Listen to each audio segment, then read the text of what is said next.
I am Captain Spawn, and this is day 353 of Spawn Year.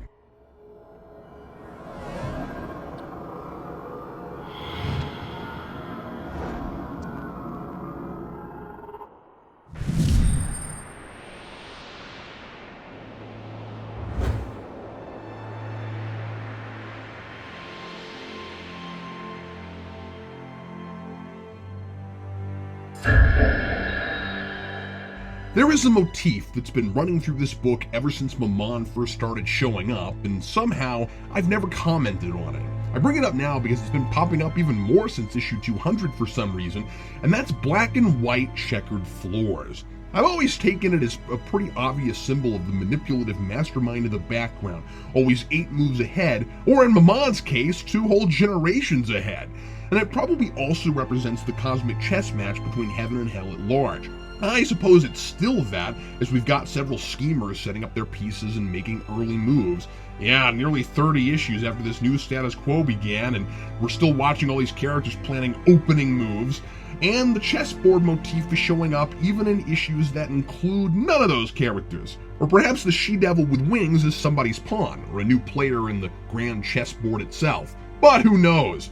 It's hard to be sure when things like this are deliberate, or if they're not, if there is even a competently enough told story here that I should read that as a meaningful symbol, or if I should just assume that people who work on Spawn love chessboards. That's one of those arbitrary things McFarlane kept from Holguin's run while discarding most of the major stuff.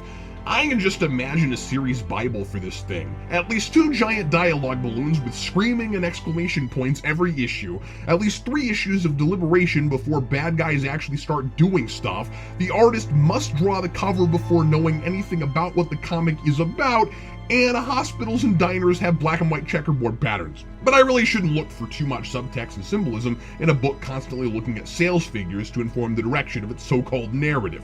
Once again, an issue that I loved for its distinct visual style and cinematic, haunting imagery. And it just doesn't have the engaging story to make it more than a bunch of amazing pictures. It's another issue I may have gotten more enjoyment out of without the word balloons. Jim, when he's in the Spawn suit, is so obnoxiously melodramatic. As Twitch holds him at gunpoint, he screams, "I don't give a bleep what you want!" Twitch has made it clear he knows the last person who was in the suit, and that he knows something about all this supernatural insanity. But instead of being rational about it, Jim instantly assumes he must be another vampire or someone else trying to take advantage of him. Funny how he's been so quick to trust Clown, but a human cop who can't possibly begin to do him harm pulls a gun on him in a futile attempt to protect himself, and even after Jim believes Twitch is who he says he is, he puts Twitch in chain shackles. Jeez, must we go so far out of our way to make Jim as completely unreasonable as Al was? Yes, because that's what we all miss about Al Simmons, his personality. And I guess Jim has only trusted Clown because McFarlane wants Clown to be the new brilliant evil mastermind, but doesn't know how to make him actually deceptively brilliant, so he just makes Jim an idiot like he did with Al. Easy to put your protagonist in precarious situations if his IQ is 90, but harder to make me want to read about him. Also, Jim's erratic behavior is being called into question a lot in the last couple issues by various characters, once again making inconsistent character choices a plot point, perhaps to mask a lack of forethought in the writing. It is possible, though, that in this case it is on purpose, and I'm surprised to appreciate Jim's plight as an identity crisis. But the idea is supposed to be that Jim's impulsive and insane and violent the more the costume is influencing him. I think. Okay. Well, doesn't the symbiote have a memory? I always got the sense that it was a self-aware entity. So why does Jim trust Clown but not Twitch under its influence? Heck, why doesn't Jim know what the costume knows, unless it's concealing information from him or it's not fully bonded or whatever? The point is, I've been given so few details about the relationship between them that McFarlane and Carlton can conveniently have Jim do any horrible, random, strange, or left field thing and chalk it up to Jim's weird behavior is a mystery, and I can't trust it'll ever make sense. And frankly, neither does Twitch even. He criticizes Jim for acting like a, quote, man without a clear conscience because he saved the man with his powers in public, captured on camera for the world to see, but immediately wanted to escape the limelight afterwards.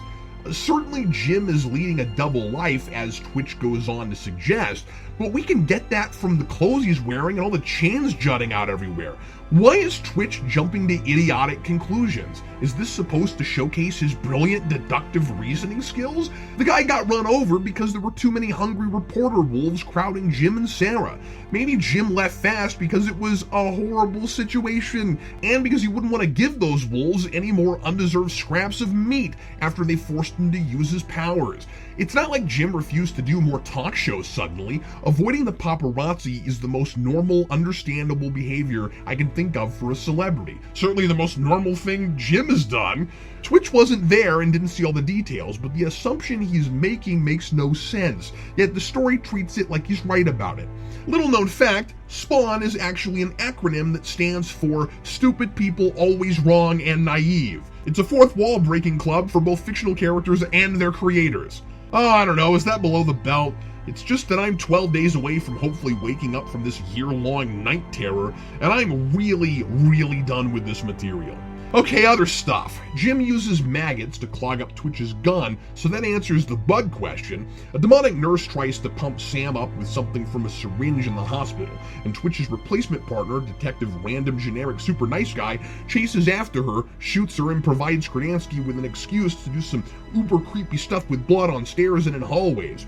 And on a roof, looking like she might jump, we see her in all her bat-winged glory, which has me second-guessing my opinion that Krasinski should stay away from the high-concept stuff. She wants revenge on Spawn for something he did to her in the Hellspawn series, which, from everything I could tell in letters, pages, and ads, wasn't actually canonical, and I figured maybe that's why it wasn't included in Spawn here.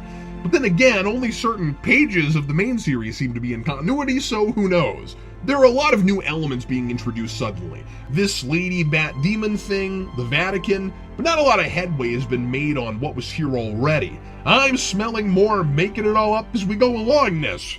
At the end, Jim shows Twitch Al's bloody green corpse, which I impatiently waited for all issue, so it's not much of a cliffhanger. I guess the hue of necroplasmic blood really doesn't fade at all over time. And I hope Clown is smart and never writes Jim a letter. Otherwise, he'll recognize Clown's handwriting above Al's dead body. Signed, Captain Spawn.